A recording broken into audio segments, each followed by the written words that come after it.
መሻችሁ ደህና መሻችሁ እንዳልል ያው ስለ ብዙ ጊዜ ስላልተገናኘን እንዴት እንደከረማችሁ ለማወቅ ነው። እግዚአብሔር ይባረክ። አይ እንደውም አስቀናችሁኝ እኮ 40 ቀን ጸሎት ላይ እንግዲህ መቆየታችሁ በጣም ትልቅ ነገር ነው። እግዚአብሔር ስሙ ይባረክ። ደግሞ አንዳንድ ሰዎች ለመተዋወቅ ጊዜ ይፈጃል።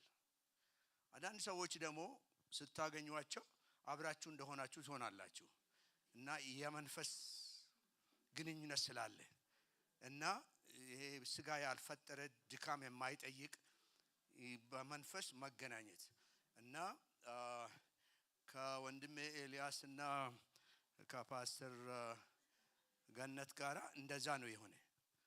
እኔ በቃ አንድ ጊዜ ተገናኘን፣ አብረን ጸለይ።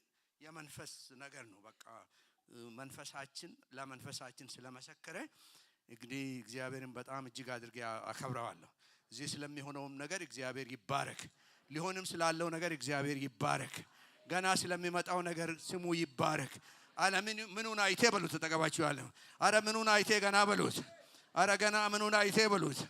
እና ሰውየውም ነብዩም ሲናገር ያው ኢየሱስም ስለሆነ ነብዩም ሲናገር የዝናቡ ሽንፍር እጅግ በሉልኛ ታላቅ ነው በሉ እስቲ። ውሽንፍሩ ታላቅ ከሆነ ዝናቡማ እንዴት ነው የሚሆነው? እና እንግዲህ እግዚአብሔር ስሙ ይባረክ። እነዚህን ወገኖች ደግሞ እዚህ ስላየው እንደ እስራኤል ነው እንደ ባውት ብዬ ነው እና እንደገና መገላመጥ ነበረብኝ እና ጌታ ይባርካቸው። እና በጣም ነው የምወደው። እዛ ብዙ ተመላልሻለሁ። አበሾችን ብቻ ሳይሆን ሌሎችን መሲያኒክ ጂውሽ ለማገልገል እና እግዚአብሔር ይባረክ። በአንድ ቃል በጣም አምናለሁ። የእግዚአብሔር ቃል አይቀያየርም እና የምባርኩህን እባርካለሁ ነው ያለው አብርሃምን። ፊኒሽድ ለኔጎሺዬሽን የሚቀርብ ነገር አይደለም። እግዚአብሔር የደነገገ ነገር ስለሆነ እና እግዚአብሔር ስሙ ይባረክ። እንግዲህ ደስ ብሎኛል። ምንድነው በእነዚህ ቀናት እግዚአብሔር ይባረክ ስጸልይ ነበር። እዚህ ሀገር የመጣ ነው። አሁን የመጣሁት ከሌሎችም አገልጋዮች እነሱ የሄዱ አሉ ተመልሶ እዚህ የመጣ ነው። እንዲሁ ለኮንፈረንስ ላይ ለመናገር አይደለም። እግዚአብሔር ለምድሪቷ ምን ይላል ብለን ነው የመጣን። እግዚአብሔር ለኢትዮጵያ መልእክት ሰጥቶን ሂዱ ብሎ ነው የመጣን እና እንዲሁ ለምልክት እንዲሆንላችሁ ከ3 ነው ከ4 ሳምንት በፊት ትልስ ቮልካኖ ነበር አይደል? ቮልካኖ ነው ማለት እሳተ ገሞራ። እዛ እሳተ ገሞራ ከመፈንዳቱ በፊት አንድ ሳምንት ሌላ ከሌሎች ኔሽኖች ጋራ አንድ ናሽቪል የምትባል ከተማ ስናገለግል ነበር። የኪንግደም ዩኒቨርሲቲ ነው። እዛ ኮንፈረንሳቸው ላይ ከተጠሩት አገልጋዮች አንዱ ነበርኩኝና እዛ ከኔ በፊት የምናገር በጣም የእግዚአብሔር እጅ ያለበት ምስክርነት ያለው ነብይ ነው። አውቀዋለሁ፣ ለረጅም ጊዜ አውቀዋለሁ እና ከኔ በፊት እሱ እናገር ነበር። ወጥቶ መናገር አቃተው እና ምሰብክ የሚያስተምር እሱ ነው። ሞከረ፣ እንጸልይ አለ፣ እንዘምር አለ፣ ብዙ ነገር አለ፣ አቃተው። መጨረሻ ላይ አቆመና ጠራኝ። እኔ እንግዲህ ጸልይ ወይንም ደግሞ አንተ ቀጥል ልለኝ መስሎኝ ነበር። አይ ለአንተና ለኢትዮጵያ መጸለይ ያለብን አለ እና ከዛ ውስጥ አንዱን ብቻ ለዛሬ ማታ የሚሆነውን ነገር ልንገራቸው። ከዛ እንደዚህ አለ፣ እግዚአብሔር አሁን ለኢትዮጵያኖች ሰዓቱ አሁን ነው። አሁን በደንብ ስሙኝ። ዝም ብሎ ስብከት ለማጣፈት አይደለም፣ መልእክት ነው እና ለኢትዮጵያ ሰዓቱ አሁን ነው እና እግዚአብሔር ደግሞ ሰዓቱ አሁን መሆኑ አንዱ ምልክት ቮልካኖ በቅርብ ጊዜ ይፈነዳል። ይሄ የሚፈነዳው ቮልካኖ ሁለት ነገር ያደርጋል። ምልክት ነው። እግዚአብሔር አገሪቷ ላይ ሽፍት እንዳመጣ ለውጥን እንዳመጣ ምልክት ነው። ሁለተኛ ደግሞ ለኢትዮጵያኖች የተቀመጠ የገና ያልተገለጠ ሚነራል ስላለ እግዚአብሔር እሱን ሽፍት ያደርገዋል። ልክ ኤግዛክትሊ ያንን ብሎ በሳምንቱ ተመልሶ ያንኑ ኤግዛክትሊ በሳምንት በተናገረው በሳምንት ዜናውን ኒውስን ሰማው። ነው ኦሬዲ ተቀብያለሁ። እንግዲህ ስለዚህ ይሄኛው አሁን የሽፍት ጊዜ ነው። ይሄኛው አሁን የምንገባበት ጊዜ ነው። ብድግ በሉና አንድ ጥቅስ አንብቤ እንግዲህ ታድሶ የሚባለውን ነገር እሱን ነው ጌታ በልቤ ላይ በጣም ያስቀመጠው ስለናንተ ሲጸልይ ታድሶ የሚያመጣው ታድሶ እንዴት ይመጣል ታድሶ ምን ያመጣል የሚለውን ነገር አጠር ባለ መንገድ በትምህርት መንገድ ሳይሆን በመልእክት መንገድ አቀርብላችኋለሁ። አንድ ጥቅስ አነባለሁ ከዛ በኋላ ወደ ዋናኛው መልእክት እንሄዳለን። ነገር ግን ይቅርታ በመንገድ ብዛት ደከምሽ ነገር ግን ተስፋ የለም አላልሽም የመታደስንም ጉልበት አገኘሽ ስለዚህም አልዛልሽም። እንደገና ላንብበው ቦታውን ነግራቸዋለሁ እንዲሰሙ ብዬ ነው። ጥቅሱን ስትፈልጉ ጊዜ እንዳታጠፉ እና በመንገድ ብዛት ደከምሽ ረጅም ጉዞ ያደክማል ጉዞ በመንገድ ብዛት ደከምሽ ነገር ግን ያንን ድካም የለወጠው ነገር ግን ይላል። ነገር ግን ማለት ነው በተቃራኒ ማለት ነው። በመንገድ ብዛት ደክመሽ ነገር ግን ተስፋ አለ ብሎ ተጠቅባችሁ ያለው ሰው ነገር ግን ተስፋ አለ ብሎ ነገር ግን ይመጣ ያለው ነገር አለ ብሎታ ድካሙ ለከንቱ አይደለም ብሎታ ነገር ግን በሉ ሁላችሁ ነገር ግን ተስፋ የለም አላልሽም። ተስፋ አለ በሉት ለምድሬ ተስፋ አለ በሉት ለሕዝቤ ተስፋ አለ በሉት ለከተማዬ ተስፋ አለ በሉት ለቤተ ክርስቲያን ተስፋ አለ በሉት ለአፍሪካ ተስፋ አለ በሉት ነገር ግን ተስፋ የለም አላልሽም። ስለዚህ ምን ሆነ? የኃይልንም መታደስ አገኘሽ።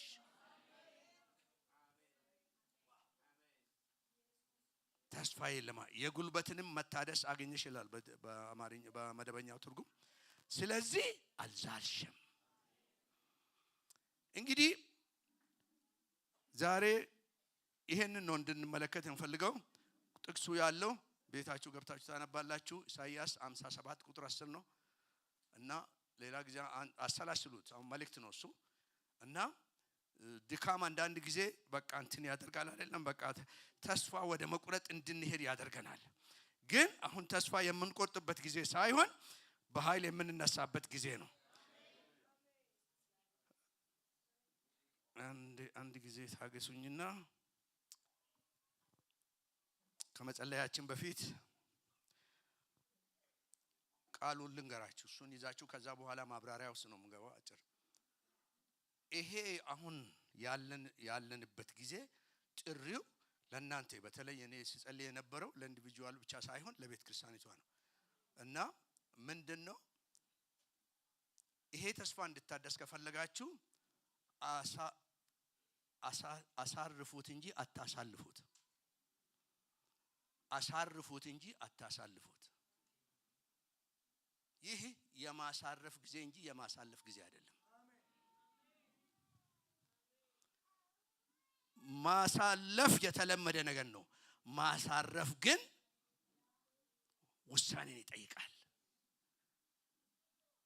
አልወቱን የምናሳርፍበት ጊዜ ነው። አድወቱን ስናስተናግድ ስናሳርፍ እርሱን ስናሳርፍ የሚሆን ነገር አለ። የሚሆኑት 3 ነገሮች አሉ። ታድሶ ይመጣል። አንደኛ ታድሶ መንፈሳዊ ታድሶ ነው። የህይወት ታድሶ ነው። የህይወት ታድሶ የተስፋ ታድሶ የተስፋ በሉት እሱን ተውና የተስፋ ታድሶ። ሁለተኛ የህይወት ታድሶ ትንሳኤን እናያለን። የትንሳኤ ታድሶ መጨረሻው የተወሰደ ነገር የሚመለስበት የውርስ ታድሶ ይመጣል። ከኔ ጋር ናችሁ? የውርስ ታድሶ ይመጣል። እንግዲህ የተስፋ ታድሶ፣ የህይወት ታድሶ፣ የውርስ ታድሶ።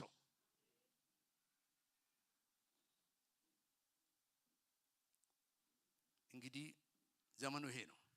ለዚህ ተዘጋጅታችኋል?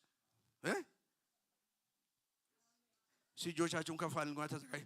ጌታ ሆይ በጌታ በኢየሱስ ክርስቶስ ስም ይህ ታድሶ ዛሬ ይለቀቅ። ይህ ታድሶ በእያንዳንዳችን ላይ ይለቀቅ። ይህ የእግዚአብሔር ሥራ በእኛ ላይ ይለቀቅ። እግዚአብሔር አምላኬና መድኃኒቴ በጌታ በኢየሱስ ክርስቶስ ስም ተስፋችን ይታደስ። ተስፋችን ይታደስ። ተስፋችን ይታደስ። እስከ ዛሬ ተስፋን ያስቆረጠን ኃይል የተመታ ይሁን፣ የተወገደ ይሁን። ተስፋችን ዛሬ ይታደስ። ደከምሽ፣ ነገር ግን ተስፋ የለም አላልሽም ተብሎ እንደተጻፈ ተስፋ አለን ብለን እናውጃለን። የሕይወትን ታድሶ አምጣ ጌታ ሆይ። እግዚአብሔር ሆይ የውርስን ታድሶ አምጣ ጌታ ሆይ። እግዚአብሔር መንፈስ ቅዱስ ሆይ አነጋግረን አጫውተን ከስብከት ባለፈ ነገር አጥንታችን ውስጥ ልገባ የሚያስፈልገው ነገር አጥንቶቻችን ውስጥ ይግባ ጌታ ሆይ። ይቀስቅሰን እግዚአብሔር ሆይ፣ ያድሰን እግዚአብሔር አምላኬና መድኃኒቴ ሆይ። ጊዜውንም ራሳችንም ላንተ እንሰጣለን በጌታ በኢየሱስ ስም አሜን። ትቀመጣላችሁ። ጌታ ይባርካችሁ። እና እንግዲህ እግዚአብሔር ይባረክ። ከእግዚአብሔር ቃል አንድ ቦታ ልውሰዳችሁና በታሪክ አድርጌ ነው ይሄንን ዛሬ ሼር የማደርጋችሁ እና ወደ አንደኛ ነገሥት ጋር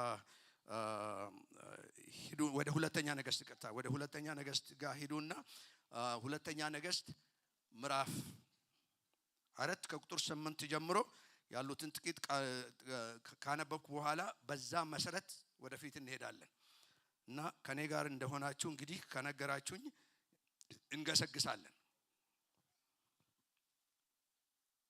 በቁጥር 8 እንዲህ ይላል። አንድ ቀን ኤልያስ ወደ ሱናም ሄደ። ሱናም ማለት እጥፍ እረፍት ማለት ነው። በዚያም አንዲት ሀብታም ሴት ነበረች። አጠገባችሁ ያለውን ሰው ንኩና ስላንተ ነው የሚያወራ በሉት። በዛም አንድ ሀብታም ሴት ነበረች። ሀብታም ማለት ገንዘብ ያለው ሰው ማለት አይደለም። እሱ አቅራቦት ነው። ሀብታም ማለት በእግዚአብሔር ፈቃድ ውስጥ ያለ ሰው ማለት ነው። ኦኬ። ሀብታም ሴት ነበረች። እርሷም ምግብ እንዲበላ አጥብቃ ትለምነው ነበር። በዚያ ባለፈ ቁጥር ሁሉ ምግብ ለመብላት ወደ ቤቷ ይገባ ነበር። ሴቲቱም ባልዋን እንዲህ አለችው፣ ይህ ዘወትር በደጃችን የሚያልፍ ዛሬ ያቆማል። ይህ ዘወትር በደጃችን የሚያልፍ ቅዱስ የእግዚአብሔር ሰው መሆኑን አውቃለሁ። በጣም የምትደንቅ ሴት ናት። ስለዚህ በሰገነት ላይ አንድ ትንሽ ክፍል ቤት ሰርተን አልጋና ጠረጴዛ ወንበርና ፋኖስ እናስገባ። ከዚያም ወደኛ በሚመጣበት ጊዜ ሁሉ ምን ትሆነዋለች? ማረፊያ። በማለፍ ጀመረ፣ በማረፍ ጨረሰ። ብዙ ዘመን አልፎ ሄደ። አሁን ግን ለማረፍ መጣ። ታሪኩ እንግዲህ ይሄ ነው እና እቺ ሴት በዚህ በእግዚአብሔር ቃል ውስጥ እንደምንመለከተው እንደምናየው በጣም ሀብታም ናት ይላል። በዛን ጊዜ ምን ማለት ነው? ይሄ በጣም የታወቀች ወይም ደግሞ የከበረች ሴት ማለት ነው። የከበረች ሴት ማለት ሀብታም የሚለው ቃል የገንዘብ ብቻ አይደለም። በሶሳይቲ ውስጥ የከበረች ሴት ማለት ነው እና ዲግኒቲ ያላት ሴት ማለት ነው እና በሁሉ ነገር የተመሰከረላት ሴት ማለት ነው። በዛም ላይ ደግሞ የቢዝነስ ሴት ናት። ከማንም ምንም የማትፈልግ ሴት ናት እና በዚህ አይነት ሁኔታ ያለ እቺ ሴት አሁን አንድ ነገር ሆነ። ነቢያቶች በዛ ያልፋሉ። እነዚህን ጠይቋቸው። በአይሁዶች ባህል ሰውን እንግዳ ማሳደር፣ ሌላ መስጠት ባህላችንም ከዛ ነው የወረስነው። ብዙ ችግር የለበትም። በተለይ እኔ የመጨረሻ ልጅ ስለሆንኩኝ በቤት ውስጥ በቃ የእንግዳ ማምጣት በቃ ይሰለቸኝ ነበር። ምክንያቱም ማን ነው እግር የሚያጥባ? የመጨረሻ ልጅ። ስለዚህ እንግዳ መጣ ሲባል አጎታችን መጣ ብሎ ወንድሞቼና እህቶቼ ይደሰታሉ። እኔ ያንን ትልቅ እግር ማጠብዬ በቃ እሱን ነው የማስበው። እና አጎቴ ነው በጣም ትልቅ እግር ነበረውና በቃ ምንድነው እጄ አይሰራም ይለኛል። ምስጋናም የለም። እና ነገር ግን እንግዲህ እንግዳ ማሳረፍ እና የተለመደ ነገር ነው። እና ነገር ግን አንድ ነገር ሆነ።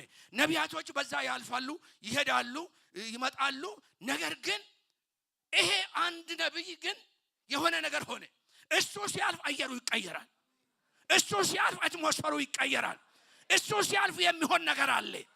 እሱ እቺን ሴትዮ ገንዘብ ፈልጋ አይደለም፣ ምንም ፈልጋ አይደለም። ነገር ግን ይሄ የአትሞስፈር መቀየር የዲሰንመንት መንፈስ ስላላት አንድ ነገር አለ ያለች። ይሄ ሰውዬ ተራ ነብይ አይደለም አለች። ይሄ የእግዚአብሔር ሰው ነው ስትል የካራክተር ጉዳይ ነው።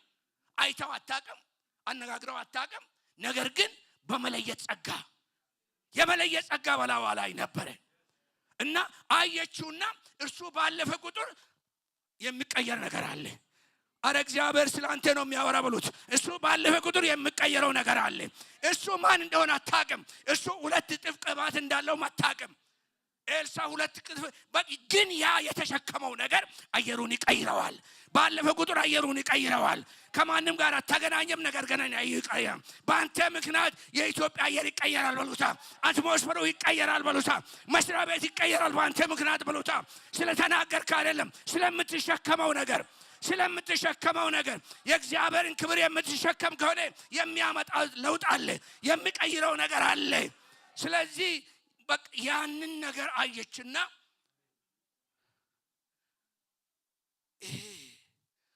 እሱ ባለፈ ቁጥር አየር የሚቀየር ከሆነ ይሄንን ነገር በቤቴ እፈልገዋለሁ አለች። በአየር ላይ ያሸተትኩትን በቤቴ ልነካው ፈልጋለሁ።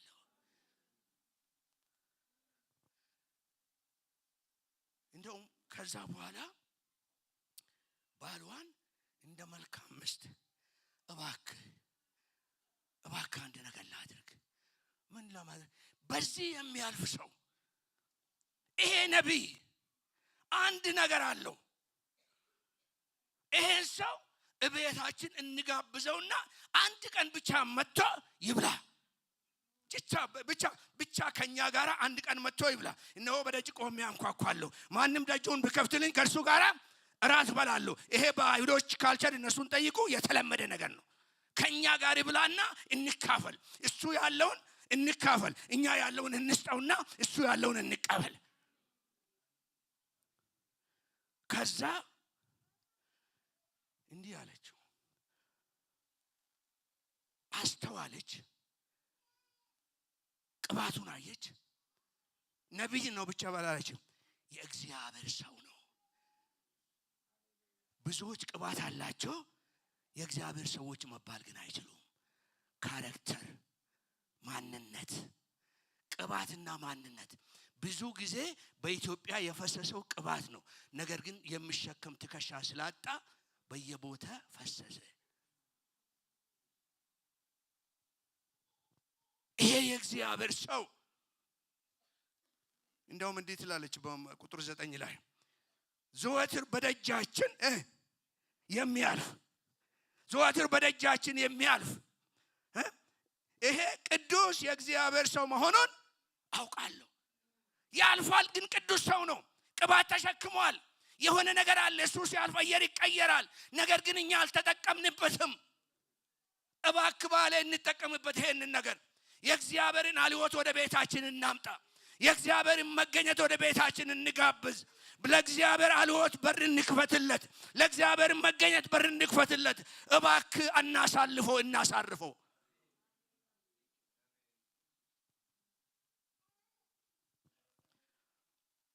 ይሄን ያህል እንግዲህ ካሽና ከከበደሽ ይሁን አላት። አሁን ወጣ ጠበቀችው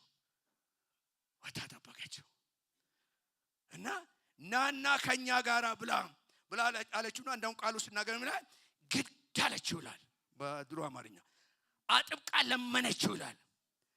አሁን እኮ ብላችሁ መንገደኛውን ብላችሁ አትለምኑትም፣ እድል ትሰጣላችሁ እንጂ እቺ አጥብቃ ለማን። ምክንያቱም አሁን የሱ ረሃብ ለማጥገብ ሳይሆን የሱ ረሃብ ለማርካት ነው። እሷ ራሱ ረሃብ አላት። ረሃቧ ገንዘብ አይደለም፣ ረሃቧ መታወቅ አይደለም። በህብረት ውስጥ ትታወቃለች። ገንዘብ አላት፣ የቢዝነስ ሴት ናት። ነገር ግን የራባት የእግዚአብሔር መገኘት ነው፣ የእግዚአብሔር አልዮት ነው። በገንዘብ የማይገኝ በሶሳይቲ ክብር የማይገኝ በምንም የማይመጣ ይሄንን ተርቤያለሁ አለች።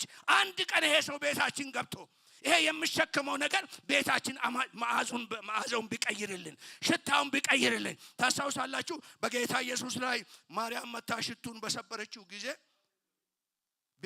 የቤቱ መዓዛ ምን ሆነ ይላል? ተቀየረ።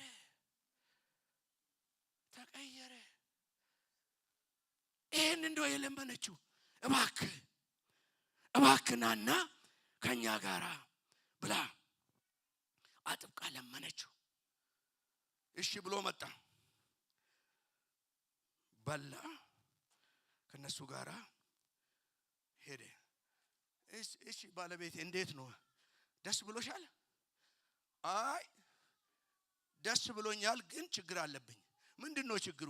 ከዚህ በኋላ ያለዚህ ህልውና እዚህ ቤት መኖር አልችልም። አንዴ የእግዚአብሔር ክብር ከገባ፣ አንዴ የእግዚአብሔር አልወት ከገባ፣ አንዴ እግዚአብሔር ህይወትን ከነካ ያለሱ መኖር አትችልም። ምንም ነገር ያንን ቦታ አይሞላውም። ከዚህ በኋላ አለች የሰውዬ ጉዳይ ሳይሆን የህይወታችን ጉዳይ ነው። የእግዚአብሔር አልወት ከሌለ ከዚህ በኋላ ሁሉ ነገር ባዶ ይሆናል። ቢዝነስ አለን፣ ገንዘብ አለን፣ ሌላ ነገር ሁሉ አለን። ነገር ግን ያለ እግዚአብሔር መገኘት ባዶ ነው አለች። ታዲያ ምንድነው የምትፈልጊው? ማብላት ሳይሆን ማሳረፍ፣ እንግዳን መቀበል ሳይሆን ቤተኛ ማድረግ። ይሄ ሰው ምንድነው የምትጠይቅኝ? ስፍራን እናዘጋጅለት። ሰማችሁኝ? ለአልወቱ ስፍራን እናዘጋጅለት፣ ለመገኘቱ ስፍራን እናዘጋጅለት። እግዚአብሔር የሚመጣው ስፍራ ሲዘጋጅለት ነው። የስፍራ ትልቅነት አይደለም፣ የስፍራ ትንሽነት አይደለም፣ የቤቱ ማመር አይደለም፣ የህልውና መገኘት ነው። የልብ ጉዳይ ነው። የእግዚአብሔር ስፍራን ማዘጋጀት የልብ ጉዳይ ነው። ድሮ ካምፓሽን ኢንተርናሽናል የሚለው እዚህ አዲስ አበባ ታውቃላችሁ? ካምፓሽን ኢንተርናሽናል እዚህ ሀገር እንዲመጡ ለነሱ ብዙ ዘመን ሰርቻለሁ እና እንዲመጡ እግዚአብሔር ምክንያት አድርጎናል። እኔና ገነን እና አንዳንድ ነገር ሲሄድ ፕሮጀክት ቪዚት ለማድረግ እነዚህ የድሆች እንትን ያሉትን አንዳንድ ቤት ስንገባ በቃ ቤቱ በጣም ጥሩ ነው። በተለይ አንድ ጊዜ አንድ ያጋጠመኝ ነገር አለ። ቤቱ በጣም ዴኮሬትድ ሆኗል፣ በጣም ያምራል። ቀለም ኮኦርዲኔሽኖች ጀስት በቃ ሌላ ጉዳይ ነው። በጣም እንትን ነው። ከእዛ እኛ ጋር ወንበር ለማቀመስ ኖ አለኝ ያ ጓደኛ የጋበዘኝ ቤቱ። ይሄማ የአያቶቼ ስለሆነ አይቀመጥበትም ማለት። ለምንድን ነው ታዲያ? ለእይታ ነው፣ እንዲሁ ለማሳየት ነው። እንደሚባለው አይነት ነገር ነው። እሱ ሌላ ነገር ውስጥ አልገባም፣ ስለዚህ አልናገርም። እና ግን እንዲሁ አለ፣ ደስ ይላል። ሰው አይቀመጥበትም፣ እንዲሁ አይቶ ይወጣል። ያንን አደረግንና ከዛ ሌላ ፕሮጀክት ለማየት ሄድን። በጣም ጎጆ፣ በጣም ደሳሳ ቤት ነው። ዝቅ ብለን ነው የገባን። አሮጊት ናቸው። ልጁ ያሳቸው ይሁን አሁን አላሳውስም፣ የልጃቸው እንደሆነ አላውቅም። ገባን። እዛ ስንገባ የእውነት ነው የምነግራችሁ፣ መውጣት አልፈለኩም። እዛ ስገባ የእግዚአብሔር በቃ መውጣት አስጨነቀን። ያኛው መቼ እወጣለሁ ነው የሚያሰኘው። ይሄኛ ደግሞ እባካችሁ አታውጡም ከዚህ ነው። ልዩነቱ ምንድነው? የእግዚአብሔር መገኘት ነው። የዕቃ ጉዳይ አይደለም፣ የእግዚአብሔር አልሆት ነው። ስለዚህ ቤቴ ትንሽ ነው ቤት ነው እሱ አይደለም። እግዚአብሔር አለ ወይ? እግዚአብሔር አለ ወይ? አንዳንድ ነገር ሲሄድ ይጠይቁኛል፣ የትኛው ትልቁ ቤተክርስቲያን ይሉኛል። የትኛው ነው ትልቁ ቤተክርስቲያን? ትልቅ ቤተክርስቲያን የለም። ትልቅ ቤተክርስቲያን ኢየሱስ ያለበት ቦታ ብቻ ነው። የእግዚአብሔር አልሆት ያለበት ቦታ ብቻ ነው። የእግዚአብሔር መገኘት ያለበት ቦታ ብቻ ነው። የእግዚአብሔር ታላቅነት የሚገለጥበት ቦታ ብቻ ነው።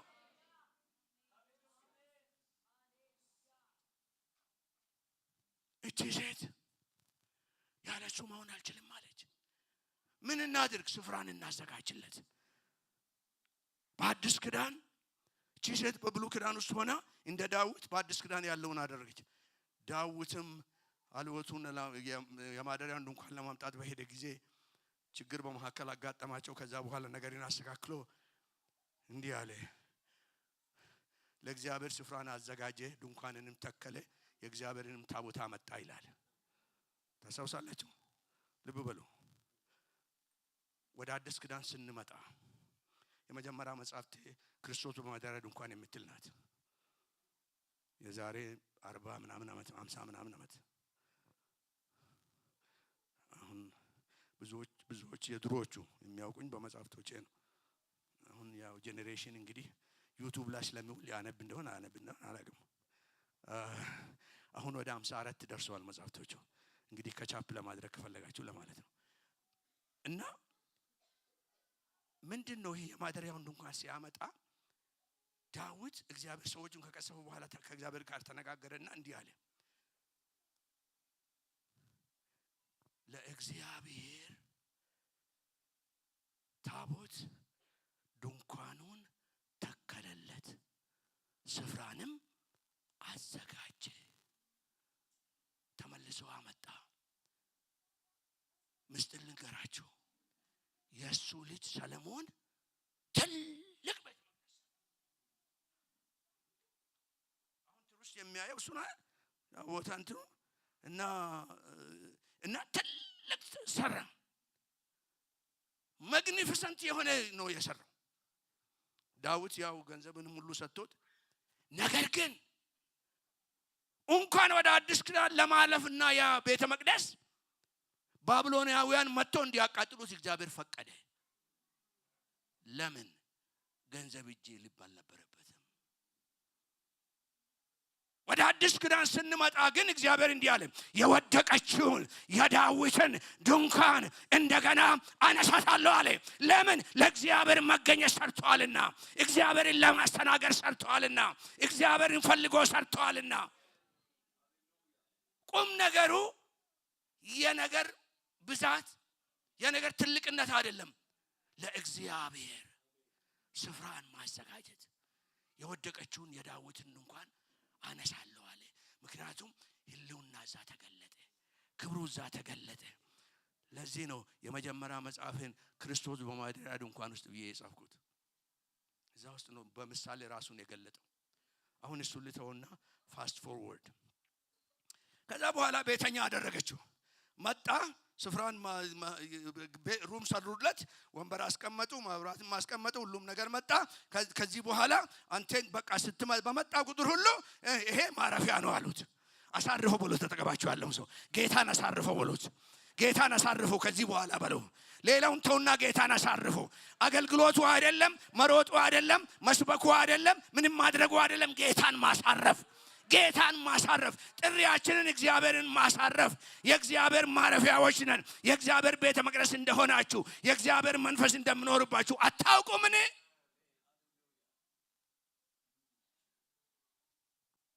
አሳረፈችው። መጀመሪያ መጣና እዛ አልጋ ላይ ተጋደመ። የመጀመሪያ ጊዜው ነው። ተጋደመና እግዚአብሔር እሱን ሊያነጋግር ጀመረ። ላሳረፈችኝ ሴትዮ ተስፋውን አድስላት። አሳርፈኛለችና ተስፋን አድስላታለሁ። ከዛ ጥራት አለው እንደ ጊያዝን ጥራት ተጠጣ። መጣች ለመጀመሪያ ጊዜ። ይሄንን አድርገሽልናልና እኛ ላንቺ ምንድነው የምናደርግልሽ? ጌታዬ እኔ እኮ ለማገኘው ነገር አይደለም ጌታን የማሳርፈው፣ ለጌታ ለራሱ ብዬ ነው። ስለሚሆንልኝ አይደለም፣ ጌታ ይገባዋል ብዬ ነው። ያለሱ መኖር አልችልም ብዬ ነው። ያለሱ ማረፍ አልችልም ብዬ ነው። ምንም እንዲሆንልኝ አይደለም፣ እርሱ ይበቃኛል። እሱ መገኘቱ ይበቃኛል። ጌታ ያላረካትን ህይወት አገልግሎት አረካም፣ ትዳር አረካም፣ ገንዘብ አረካም፣ ምንም ነገር አረካም። እኔ እሱን ነው የፈለግኩኝ። ለዚህ ነው እንጂ እኔ ካንተ ምንም አልፈልግም አለችው። እሷ ዞር ስትል ጊያዝን ጠየቀው፣ ምን እናድርግላት? ጊያዝ በጣም ጎበዝ ነው። ወርቅና ወሬን ይወዳል። ደህና ናቸው አይደል? የኢትዮጵያዊ ሳይሆን አይቀርም። ጊያዝ ኢትዮጵያዊ ሳይሆን አይቀርም። ወርቅና ወሬን ይወዳልና ከመቼው ኢንቨስቲጌት እንዳደረገ ከመቼው እንዳወቀ አላውቅም። ልጅ እኮ የላትም፣ ባሏም ሸምግሏል አለ። ሰበሰበ ኢንፎርሜሽን መጠየቅ ጥሩ ነው። አደገኛ ነገር አሁን ቤተ ክርስቲያን ያለችበት አደገኛ ነገር ምንድነው? የኛን ባህል አደገኛ የሚያደርገው የሰማችሁትን ፕሩፍ ሳታደርጉ ታወራላችሁ። ሰው ለምናገረው ነገር ሁሉ በእግዚአብሔር ፊት ሲቆም መልስ ይሰጣል።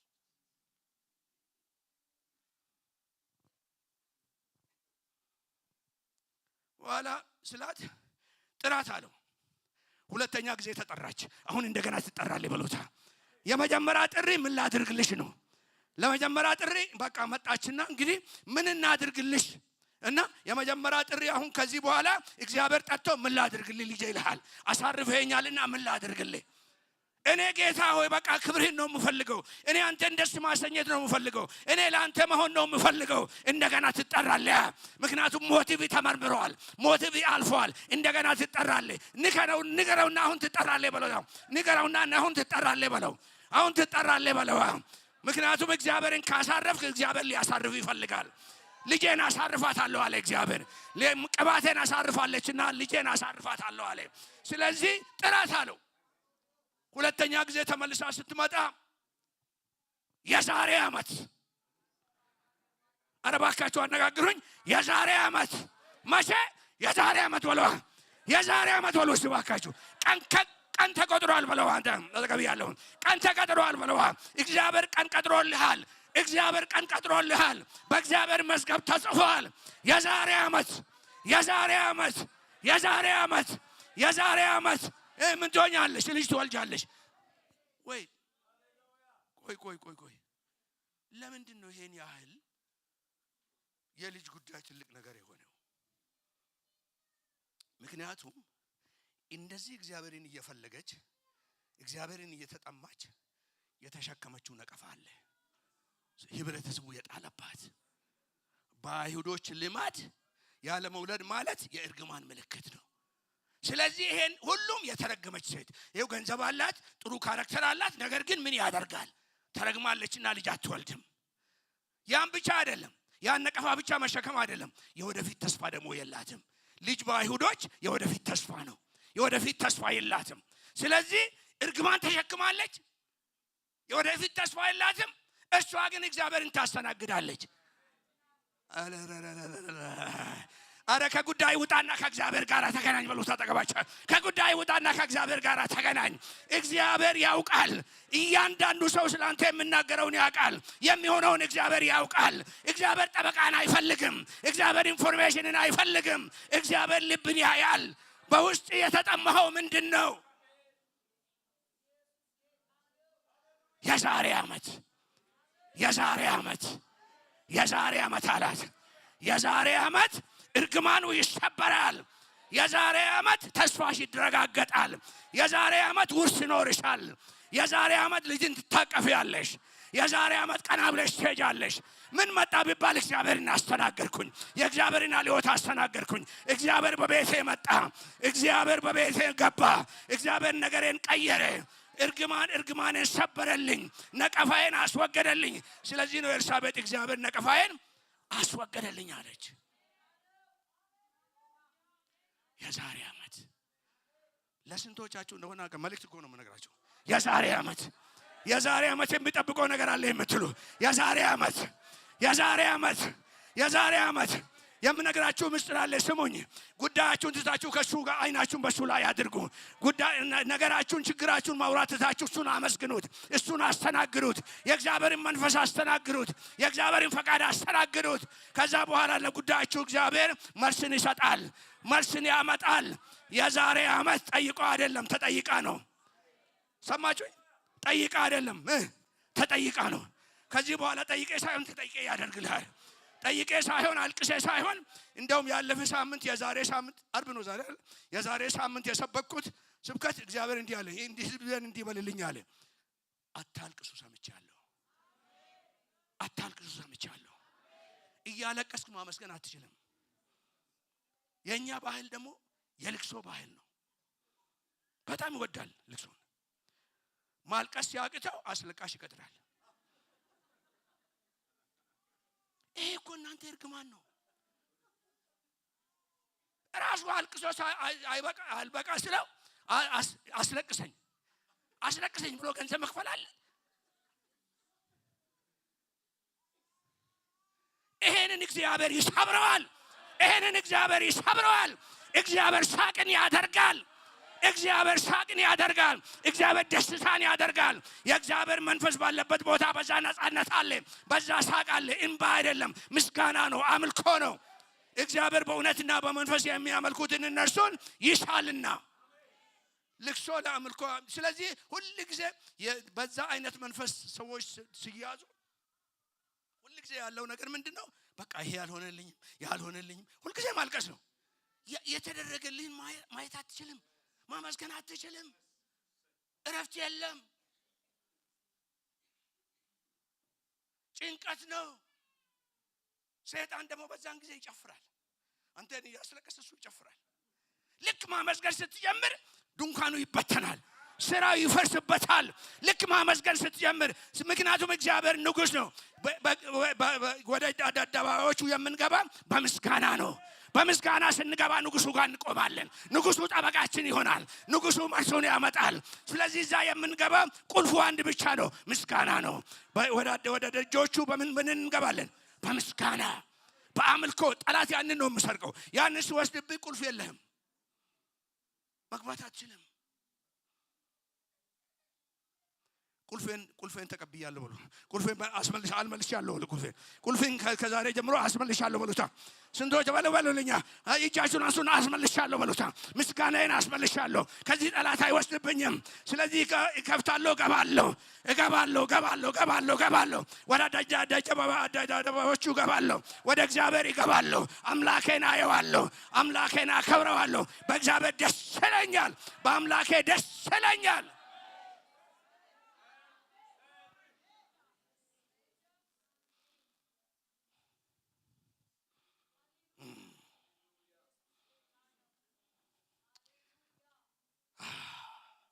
ተስፋ ታደሰ የዛሬ ዓመት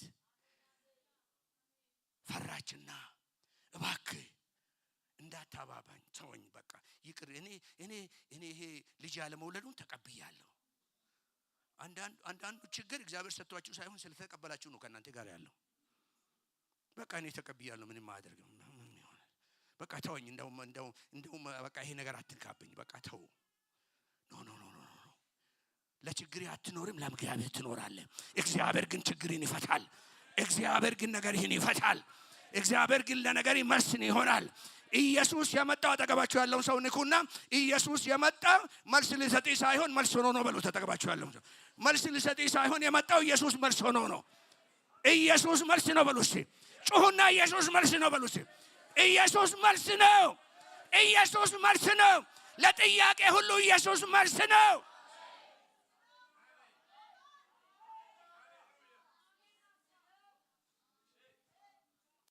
መዝሙር አለ ያለ ኢየሱስ በቤቴ ካለ ምን መዝሙር አለ? ትክክለኛ መዝሙር ነው። ኢየሱስ በቤቴ ካለ ምንድነው እየተገላበጥክ የምታድረው? እንቅልፋት ኢየሱስ ካለ፣ ኢየሱስ ያለበት ጀልባ አይገለበጥም። ከኔ ጋር ናቸው። ኢየሱስ ያለበት ጀልባ ይደርሳል።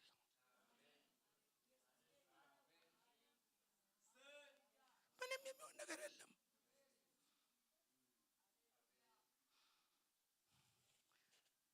ፋስት ፎርወርድ ፈጠን ብዬ ልሄድ። በአመቱ ተስፋዋ ተፈጸመ፣ ልጅ አቀፈች። እግዚአብሔር እንደተናገረኝ እንዲሁ አደረገልኝ አለች። እግዚአብሔር እንደተናገረኝ እንዲሁ በሉልኛ። እግዚአብሔር እንደተናገረኝ እንዲሁ አደረገልኝ። እግዚአብሔር እንደተናገረኝ እንዲሁ ያደርግልኛል ብሎ እግዚአብሔር እንደተናገረኝ እንዲሁ ያደርግልኛል። እንደተናገረሽ እንዲሁ ያደርግልሻል። እንደተናገረሽ እንዲሁ ያደርግልሃል። እግዚአብሔር ተናግሮ ያላደረገ ነገር የለም። እግዚአብሔር ለቃሉ ታማኝ ነው። እግዚአብሔር ለቃሉ ታማኝ ነው። ስለዚህ ነው ሰማይና ምድር ያልፋል እንጂ ቃሌ አያልፍም ያለ። እግዚአብሔር ለቃሉ ታማኝ ነው። ከተናገረ ግን ማን እንደተናገረ ማወቅ አለብን። አንተ ስሜቲ ነው የሚወድ ሰው ነው ወይስ እግዚአብሔር?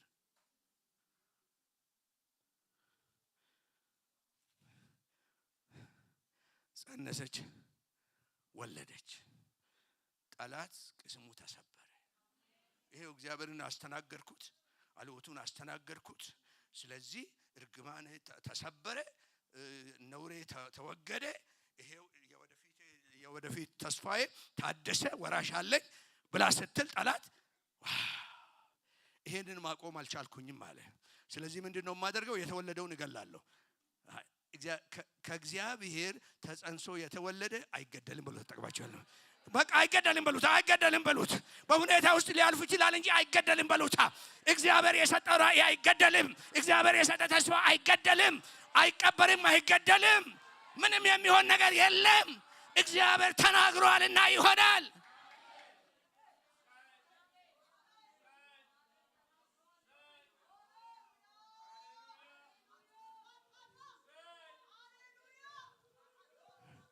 ልጁ አደገ። ከዛ አባቱ ጋር አንድ ቀን እርሻ ላይ ሄደ። እርሻ ጋር ሆኖ ከአባቱ ጋር እዛው እያለ ራሴን አለ። ታመመ። አባትዮ በእርጅና ነው የወለደው፣ ሌላ ልጅ የለውም። ከዛ ወደ እናቱ ውሰድ ብሎ ሰራተኛውን ላከ። ወደ እናቱ ወሰደው። አባትዮ ተከትሎት አልሄደም። ልጄ ምን ላይ ነው ያለ አላለም። ምን ሆነው አላለም። ቀኑ መሸ። ቀኑም ከመሸ በኋላ እንዴት ሆነ ልጃችን አላለም። የት አለ አላለም። ልጆች በዝቶበት አይደለም፣ አንድ ልጅ ነው ያለው። መውለድ አባት አያደርግም። አባት የሚያደርገው ልቤ ነው። ብዙዎች ወልደዋል ግን አባት አይደሉም። የአባትነት ልብ የላቸው። ትውልድ ብታመም ትውልድ ቢሄድ የገሌ ኃላፊነት ይላሉ እንጂ ምንም አይነት ኃላፊነት አይወስዱም። ወደ ሌላ ያስተላልፋሉ እንጂ አደራን አይቀበሉም። ስለዚህ ነው ትውልድ ያለ ወላጅ ያለ አባት። ስለዚህ ነው የእግዚአብሔር ቃል በአዲስ ኪዳን ላይ የአባቶችን ልብ ወደ ልጆች፣ የልጆችን ልብ ወደ አባቶች፣ የእስራኤልን ልብ ወደ እግዚአብሔር። የአዲስ ኪዳን የጀመረው እነዚህን ሁለቱን በማገናኘት ነው። ፋስት ፎርወርድ እሱን ለሌላ ጊዜ። አሁን ልጁ ሞተ። እዛው ተቀምጣለች ያለች ልጃ ወደ እሱ ልካ ልጅ ሞቷል አላለችውም። በጣም አስተዋይ ሴት ናት። ለምን ይቀብረዋል? እኔ ጋር ናቸው። ወዲያው በቃ እሱ አሁን ወደ መቃብር ነው የሚሄደው። እሷ ደግሞ እግዚአብሔር ሰጥቶኛልና አይቀበርም አለች። ከእግዚአብሔር የተወለደ አይቀበርም አለች። እግዚአብሔር የሰጠኝ ልጅ አይቀበርም አለች።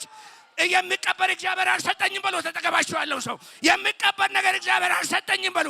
ልታመም ይችል ይሆናል እንጂ አይቀበርም። አይቀበርም ማለች። በቃ አይቀበርም ማለች። አይቀበርም በሉ እባክህ። ተስፋዬ አይቀበርም በለዋ። እግዚአብሔር የሰጠኝ አይቀበርም በላ። በቃ አይቀበርም። ስለዚህ በሞትም ሸለቆ ውስጥ እንኳን ቢሄድ አንተ ከኔ ጋር ነህና ክፉን አልፈራም። በፊቴ ገበታን አዘጋጀ፣ በጠላቶቼም ፊት ለፊት ራሴን በዘይት ቀባ። እንደውም ለቅባት ይሆናል፣ እንደውም ለሙላት ይሆናል፣ እንደውም ለክብር ይሆናል።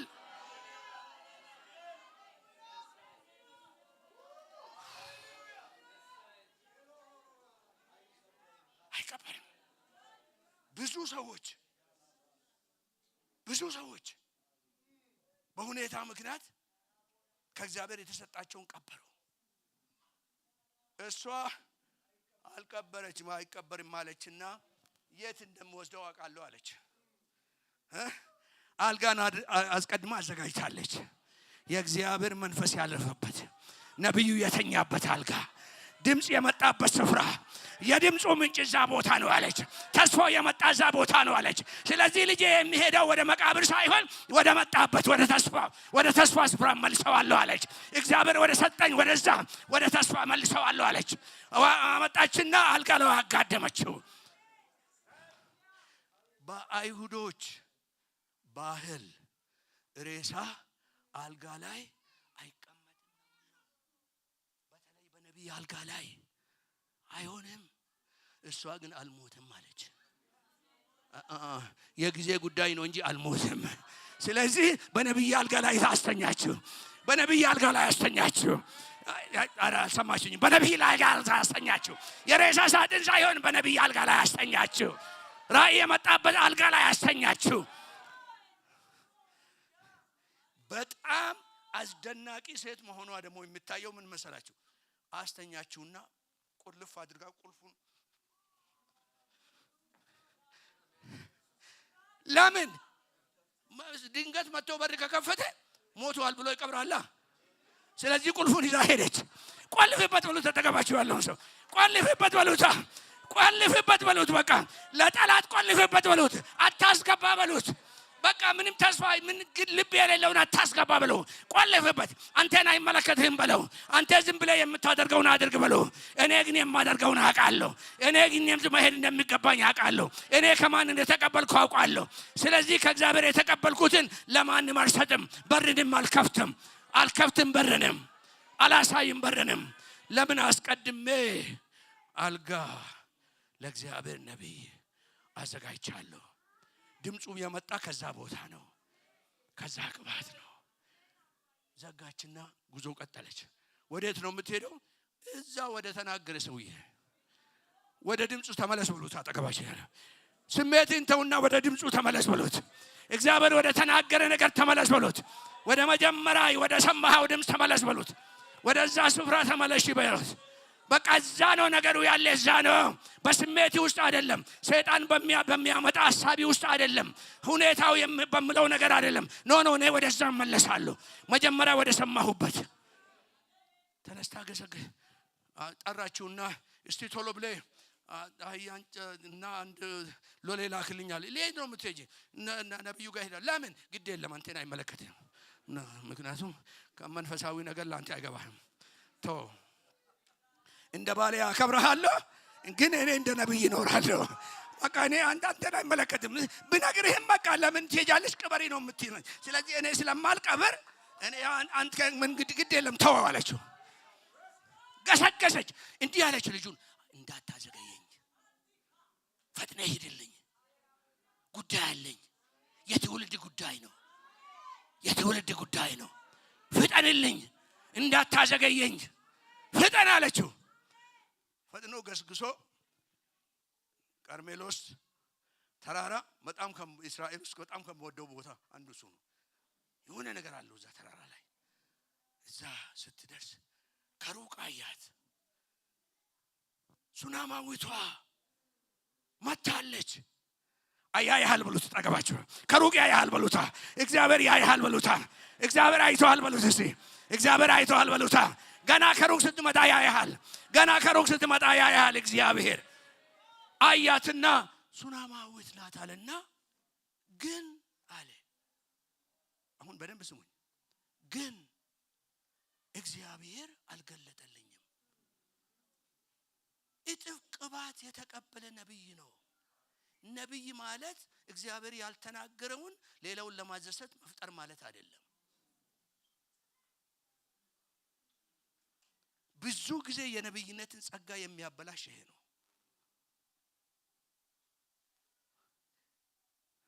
ይሄ ድሮ ተማሪዎች ሆነ እንደዛ አሁን ምን እንደምባል አላውቅም። ይሄ ብላንክ ፊል ኢን ደ ብላንክ ምን እንደው የሚባለው ባዶ ቦታ ሙላ። ብዙ ነቢያቶች ብዙ ጊዜ አሁን በተለይ በኢትዮጵያ ብዙ ነቢያቶች እሱ ነው ባዶን ቦታ ይሞላሉ። እግዚአብሔር ያላለውን ይሞላሉ። እንዲህ ማለቱ አይቀርም። እንዲህ ቢሆን ጥሩ ነው። በቃ ይሞላሉ። አትሙላ ብሎት ተጠቀማችኋል። አንተ ግን አትሙላ ብሎት። እግዚአብሔር ራሱን ይችላል ብሎት። እግዚአብሔር ካልተነገረ ዝም በል ብሎት። ነብይነት ማለት እግዚአብሔርን ማዳመጥና ማታዘዝ ነው ብሎት ተጠቀማችኋል። ሰው በቃ ቀዳዳ እንትን ክፍተት መሙላት አይደለም። በሚገርም ሁኔታ ሰውዬ ሮጦ መጣና ልጅ ደህና ነው። ምክንያቱም አንተ ወርቅና ብር እንጂ ከነፍስ ጋር ጉዳይ የለህም። አውቃለሁ። ከነገር ናቸው። አንተ የምትሮጠው ለወሬ እንጂ ለመርስ አይደለም።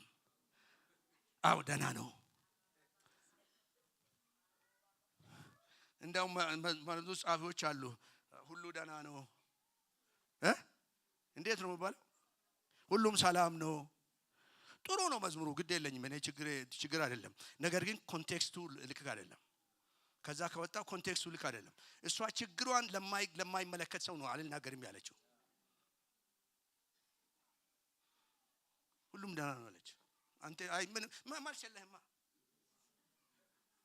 አንተ ብትር እንጂ ምን ወርቅ እንጂ ወሬ እንጂ በቃ ቅባቱ የለም። ስለዚህ እኔ ለምን ጊዜን አጥፋለሁ አለች።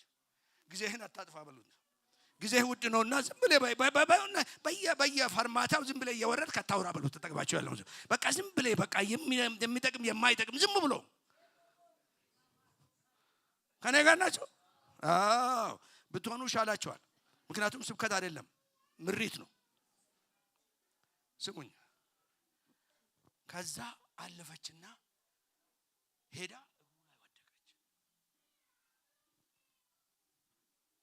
ልቧ አዝኗል። እግዚአብሔር ግን አልነገረኝም። ለምን አናውቅም። እሱ አልተቆጣም፣ አልነገረኝም አለች። ስለዚህ ምን ሆነሻል? እኔ እኮ ልጅ አልጠይቅ ያልነበረ አንተን ተወኝ ስለ ግድ የለም ብለ ልጅ ተወልደዋል። እንግዲህ ከዛ ምንድነው ያነሳው? ብትር ነገር አለ እዚህ አካባቢ ምንም ነገር የለም እና የሆነ ብትር ግድ የለም ኢማጂን አድርጉና እና የራሱን ብትር ሰጠውና ለማን ነው የምሰጠው? ለጊያዝ እንካና ሄደ ይሄንን ብትር በዛው ተቆልፎበት ባለው በሞተው ልጅ ላይ አጋድማለው። ሂጂ አንቺ ወዳጅ ያለችው እኔ እኮ የመጣሁት ብትር ለመፈለግ አይደለም ቅባት ለመፈለግ ነው። ብትር ቅባት ነው። ሐዋርያ ነኝ፣ ነብይ ነኝ፣ ፓስተር ነኝ፣ የእግዚአብሔር ሰው ነኝ። እሱ ብትር ብቻ ነው ቅባት ከሌለበት።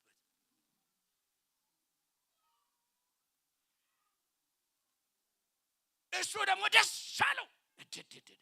በቃ የኔ ቀን እቺ ናት አለ። ምን ነው ይሄ ነገር ምንድነው?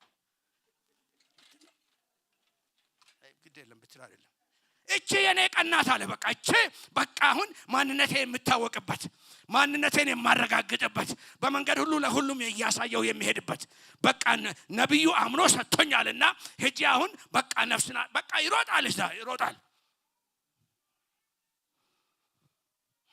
ምስጢር ልንገራችሁ። ደህና ናችሁ አይደል? ብትር ይዞ የሮጡት ሁሉ ተመልሰው መንገድ ላይ ታገኙዋቸዋላችሁ። ብትር ያለ ቅባት ይዞ መሮጥ ደርሶ መልስ ነው።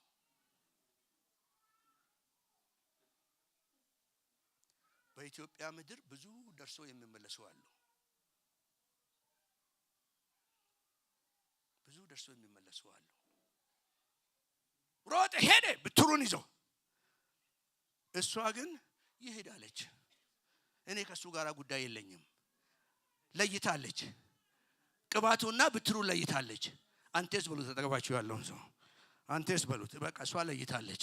እና እኔ ያለ አንተ አልሄድም አለች። እኔ የመጣሁት ቅባት ለመፈለግ እንጂ ብትር ለመፈለግ አይደለም። ስለዚህ አልሄድም አለች። አልሄድም ከኔ ጋር ካልሄድ አልሄድም አለች። ተነስቶ ከሷ ጋር መሄድ ጀመረ። ጊያዝ ደርሶ ተመለሰ። መንገድ ላይ አገኘ። እንዴት ሆነ? ምንም ነው ሆነ ነገር የለም። ሴትዮ አልተናገረችም እንጂ አውቄ ነበር። ከኔ ጋር ናቸው። አውቄ ነበር። የዛሬ ስንት ጊዜ እንደሆነ አላውቅም። እንዳጋጣሚ ሆኖ ገነትም ከኔ ጋር ነበረች። እዚሁ ከተማ እዚሁ አዲስ አበባ ብዙዎች ቅባቱን ሳይሆን ብትሩን ይዞ እየሮጡ ነው። አንዳንዶች እዛ ተቀምጦ ነበር። ብዙ አገልጋዮች እየጠራው ወይ ወደ ቅባቱ ተመለሱ ወይም ብትሩን አስቀምጡ።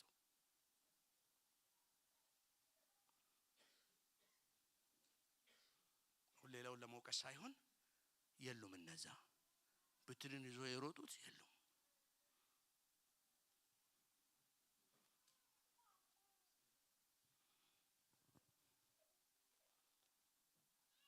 ምክንያቱም ይሄ ዝም ብሎ የጫጫታ ጊዜ ሳይሆን የክብር ጊዜ ነው።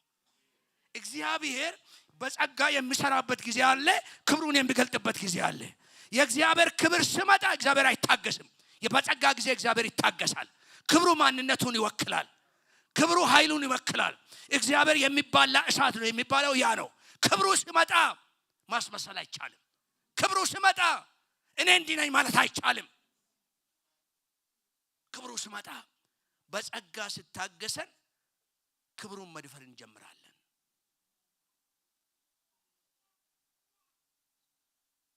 እሱ ተመለሰ፣ እሷም ሄደች፣ አብሮ ሄዱ፣ ገባ። አሁን የዘጋችውን ለማን ነው የከፈተችው? በሉልኛ። ለኤልያስ ለቅባቱ ከፈተች፣ ለቅባቱ ከፈተች። ገባ፣ ጸልተው ግድ ነው አይሰማም። ግድ የለም ምንም አይጠልፈኝም። ስሙ እንዲህ ሽማግሌ ነው ሲሉኛላችሁ። እኔ ሽማግሌ አይደለሁም ገና። ምንም ሆነው ነገር የለም። በወርቅም ብድግ ብዬ እነሳለሁ። ምንም አይዟችሁ አታስቡ። እንዲህ ታዲያ ለምን አንድ ቦታ አትቆም ብትሉኝ እኔ የገጠር ልጅ ነኝ። አንድ ቦታ እንዲቆም ለነሱ ያምርባቸዋል፣ ምክንያቱም ለብሰው ስለሚመጡ እና እኔ ግን የገጠር ልጅ ነኝ። በቃ ሩጫ ነው የምወደው። ስለዚህ እንግዲህ አይዟችሁ። በዛ ላይ ደግሞ ወደ መጨረሻ ነውና አይዟችሁ። ስሙኝ፣ አሁን መጣ የእግዚአብሔር ሰው። የተናገረው እሱ ነው። ከማን ሰምቶ እንደተናገረ ያውቃል። የተናገረው ቃል ምን እንደሆነ ያውቃል። መጥቶ ያኛው ብትርን ነው ያስቀመጠበት። ይሄ ግን በልጁ ላይ ያኛ የማዕረግ ጉዳይ ነው። ይሄ የህይወት ጉዳይ ነው። ያኛ የጸጋን የማሳያ ጉዳይ ነው። ይሄ ትውልድን የመታደግ ጉዳይ ነው። ይሄ የትንሳኤ ጉዳይ ነው። ተጋደመበት ሁሉ ነገሩ። ምክንያቱም ይሄ በአይሁዶች ካልቸር የማይፈቀድ ነገር ነው። በሞተ ሬሳ ላይ ነብይ አይጋደምም።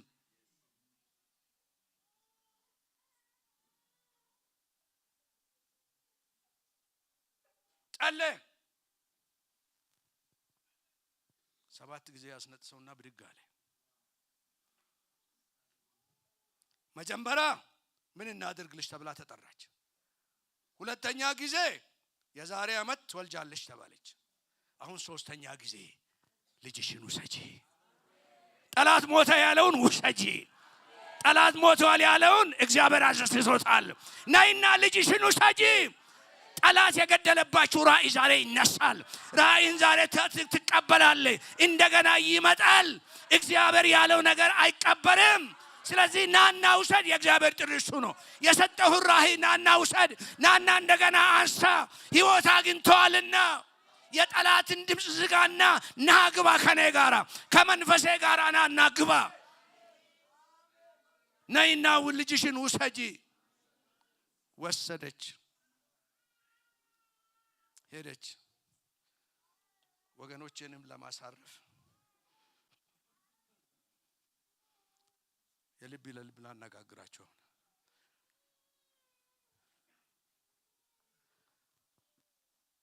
ልጇ ተነሳ፣ ተስፋዋ ታደሰ፣ የትንሳኤን ጉልበት አየች። ከዚህ በኋላ የሚያስፈልጋት አንድ ነገር አለ። ይሄ መልእክት ነው ለእናንተ። ስትራቴጂ፣ ምሪት። ከዛ በኋላ ምሪት መጣ።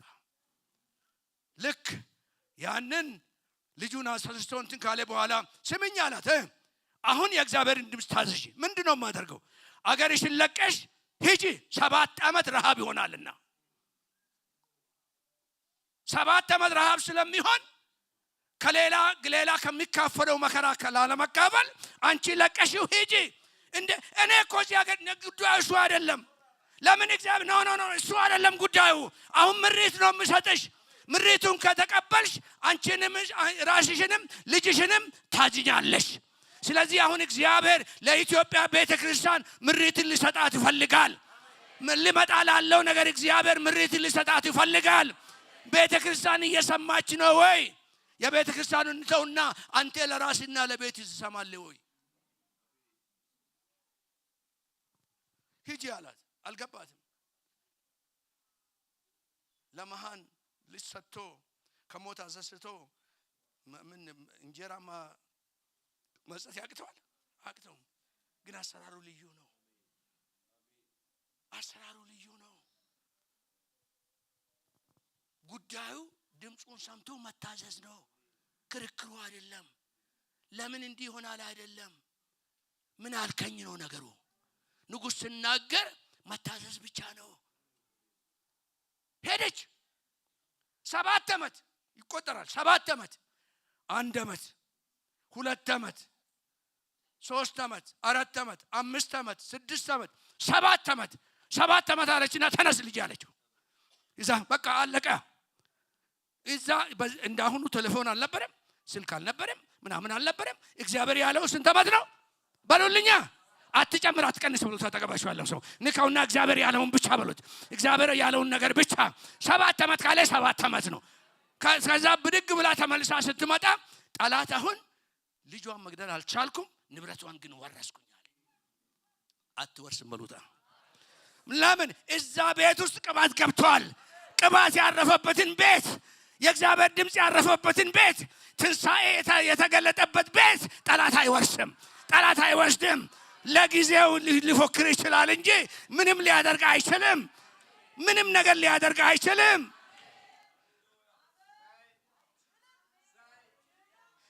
ኦ ጌታ ኢየሱስ እርዳኝ። እንዴት አድርጌ እንደማጠቃልል አላውቅም። ከዛ ስትመጣ እግዚአብሔር መጣሽ ጎሽ ቆይ እንግዲህ እኔ ነገርን አቀናባብርልሻለሁ አላት። ምንድነው መሆኑ? አሁን ጠላት ስትሄጂ ኖ ይልሻል፣ ግን አንቺ ቀጥይበት። ጠላት እዚህ ኖ ስል እግዚአብሔር የንጉሱ ልብ እያዘጋጀ ነው። እንዴት ነው የሚያዘጋጀው? እና የታሪኩን እሰማለሁ ብሎ ማን ነው የምጠራው? ጊያዝን። ጊያዝ ምንድነው ያለው? ለምጽ ንጉስ ቤት አይገባም። እግዚአብሔር ላንተ ብሎ ታሪክን ይቀይራል። እግዚአብሔር ላንቺ ብሎ ታሪክን ይቀይራል። ለቃል ኪዳኑ ብሎ እግዚአብሔር ታሪክን ይቀይራል። ንጉስ መስማት የሌለበትን ይሰማል። ንጉስ ግድ የሌለውን ነገር ግድ ይለዋል። ጠራውና እስቲ ኤልሳ ያደረገውን ተአምራት መስማት ፈልጋለሁ። ሰው አለ ወይ ሲል የለም፣ ግን አንድ ለምጻም አለ ከሱ ጋር የነበረው። ለምጽ ቤተ መንግስት አይገባም፣ ግን ንጉስ ሆይ ኖ እኔ ንጉስ ነኝና ያንን ሽሬ አምጡልኝ አለ። ላንተ ብሎ እግዚአብሔር ኦቨርሩል ያደርጋል። ላንተ ብሎ እግዚአብሔር ነገርን ይገለብጣል። አረ ባካችሁ ስብከት አይደለም መልእክት ነው የምነግራችሁ። እግዚአብሔር ነገር ላንተ ብሎ ይገለብጣል። ያልሆነውን ነገር እግዚአብሔር ያደርጋል። እግዚአብሔር ይሽራል። እግዚአብሔር ያስነሳል። እግዚአብሔር ነገርን ያመጣል። ጥማት ረቀቀበት። ምን አሁን ምን ለመስማት ምን ጌታን አቅ ስለ ተአምራት አቅ ጥማት ነፍሱ ውስጥ ገባች። ከእግዚአብሔር ለማን ለሷ ብሎ ታሪክ መስማት ፈልጋለሁ አለ። ከዛ እየነገረው አሁን አላት ሂጂ። አሁን ይሄኛው መጥቶ እባክህ የቀበሌ ነው ባለ የመጀመሪያ ቀበሌ ጋር ሄዳ የኔ ቤት ነው ይሄ በቃ ከዚህ ይሄን ያህል ነው የኖርኩት እግዚአብሔር እንዲህ ብሎኝ ነው የመጣው። አናቅሽም። ከዛስ የሚቀጥለው ማን ነው? ወረዳ ስትሄድ እንዳውም ወረዳ ደግሞ ትንሽ ጉቦም ነገር ሳለች አናውቅሽም። ምክንያቱም ይሄ ሰውዬ አሁን እዚህ ካለ እሱ ይጠቅመናል፣ እሱን አናቃትም፣ ስለዚህ አንፈልግም። ከዛስ ከወረደ ክፍለ ከተማ አሁን ደግሞ እዛ ስትሄድ ደግሞ ይሰሙኛል ብላ ክፍለ ከተማ ስትሄድ ደግሞ አይ ይሄማ አይሆንም አሉ። ማን ነው የሚያደርገው? እግዚአብሔር። ለምን? ወደ ንጉሱ እንድትሄድ የሷ ጉዳይ ላይ ነው ያለው። የኔ ጉዳይ ላይ ነው ብሎ ንጉሱ ጋር ነው ብሎ የኔ ጉዳይ ንጉሱ ጋር ነው ብሎ በሰው እጅ አይደለም። የኔ ጉዳይ ንጉሱ ጋር ነው። የኔ ጉዳይ ንጉሱ ጋር ነው። ስለዚህ ምስል ልንገራችሁ፣ ከተዘጋ በር ጋር ስትታገል ዘመንን አትጨርስ። በሩ አልተዘጋብህም፣ ላንተ ተብሎ ነው የተዘጋው።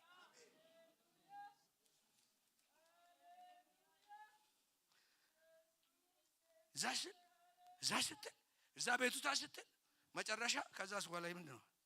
ክፍለ ሀገር ነው ከከተማስ አይ አልበቃም። ከዛስ ወደ ፌደራል ሄደ ቀጥ ብሎ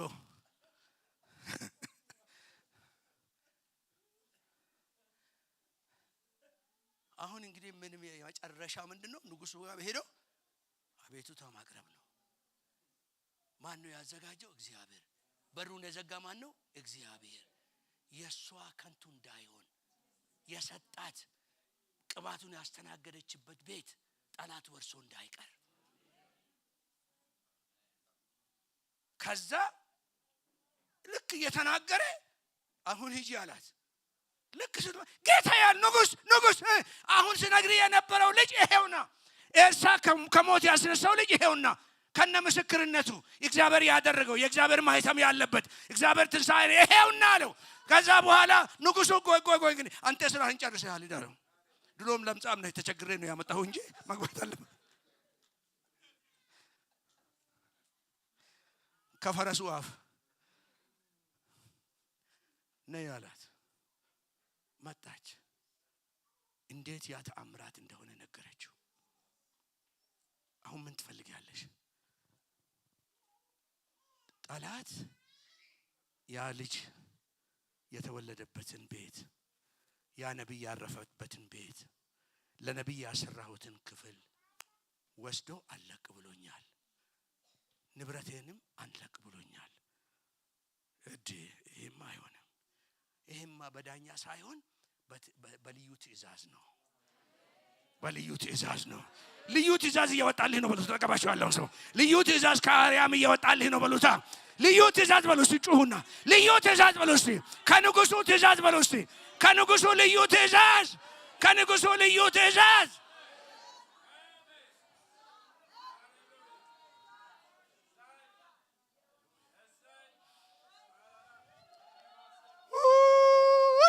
ይሄ እኮ ነፍሳችሁ ውስጥ ቢቀጣጠል ከዚህ በኋላ መተኛትም አትችልም ከማመስገን በስተቀር። በቃ ልዩ ትእዛዝ፣ ልዩ ትእዛዝ። ከዛ ሄድና አለው ያላትን ቤቷን መሬቷን መልስላት። ጥሩ ነው ይሄ አይደል? ቤቷ የኖረችበት ነው፣ መሬቷ ውርሷ ነው፣ መልስላት። ግን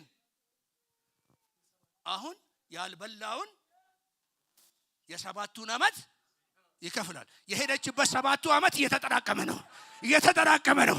ሰይጣን ወሰድኩ ያለ ሁሉ እየተጠራቀመ ነው። የ7ቱን ዓመት በረሃብ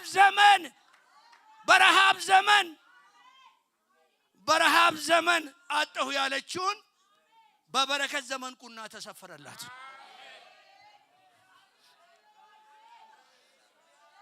ሰባት ዓመት ተጠራቅሞ ይሄው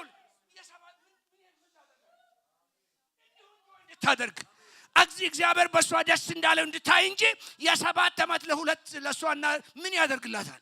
ምንም። ይመለስ። ጠላት ግን አይበላም። አንቺ ያፈለግሽውን አድርጊ እንጂ ጠላት አይበላም። ስለዚህ ቤቷ ተመለሰ፣ ንሷ ተመለሰ እና አቅራቦቱ ተመለሰ፣ ጠላት የወሰደው ተመለሰ። ስለዚህ ተስፋ ታደሰ፣ ትንሣኤ ሆነ፣ ውርሷ ተመለሰ።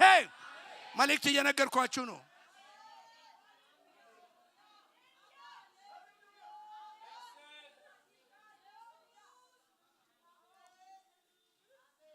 አሁን ጸጥ በሉና አይኖቻችሁን ጨፍናችሁ